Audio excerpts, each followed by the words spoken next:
WWE Backlash 2025 si apre con il Fatal 4-Way valido per il titolo degli Stati Uniti tra gli sfidanti Damian Priest, Drew McIntyre ed LA Knight e il campione Jacob Fatu, ed è stato un match fantastico, 20 minuti senza neanche un secondo di pausa. Il pubblico era coinvolto come non mai, sembrava veramente potessero vincere tutti e quattro, quando poi verso la fine tutti e quattro si sono colpiti con le loro finishers. Drew McIntyre è andato poi a segno con la Claymore.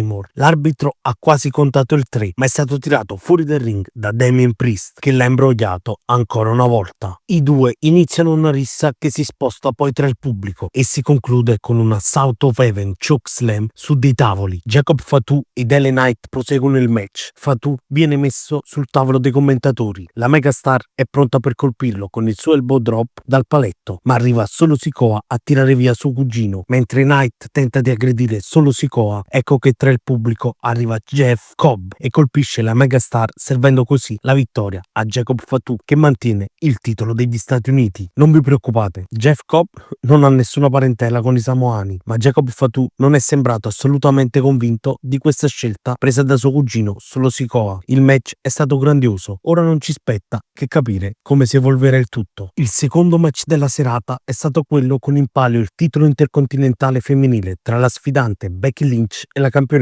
Lyra Valkyria. Match che non mi ha fatto letteralmente impazzire. Ho visto le due molto impacciate, soprattutto nel finale. Hanno cercato di raccontare bene la storia, ma c'è stato qualche momento di scarsa comunicazione, probabilmente dato anche dal fatto che Lyra Valkyria si sia rotto il naso, incontro che comunque ha coinvolto molto il pubblico. Becky ha tentato di imbrogliare cercando di colpire la campionessa prima con una sedia e poi con il turnbuckle esposto, ma Lyra è riuscita a ribaltare in un roll-up il roll-up di Becky, mantenendo così il titolo intercontinentale. Ma di Man non l'ha presa bene ed ha subito attaccato la Valkyria, che è uscita sì campionessa, ma non con la testa alta. Siamo poi arrivati al match con in palio il titolo intercontinentale maschile tra lo sfidante Penta e il campione Dominic Mysterio, ed è stato un match non eccezionale ma abbastanza gradevole. Da ricordare la Suicide Dive into a Tornado DDT di Dirty Dom, la crossbody di Penta dalla piattaforma del paletto e la Mexican Destroyer sull'apron, ed è in quel momento che entrambi sono rimasti a terra fuori dal ring ed è arrivato Carlito dalla rampa a distrarre l'arbitro. JD McDonagh e Finn Balor dagli sparti. JD ha trattenuto Penta per farlo colpire da Balor, ma quest'ultimo ha deciso di farlo con una sedia, ma nel frattempo l'arbitro li ha visti e li ha cacciati tutti e tre da bordo ring e Penta li ha poi colpiti con un volo da dentro a fuori ring. Balor se l'è scansato, è tornato a distrarre l'arbitro ed è arrivato il grande americano a colpire Penta con la sua testata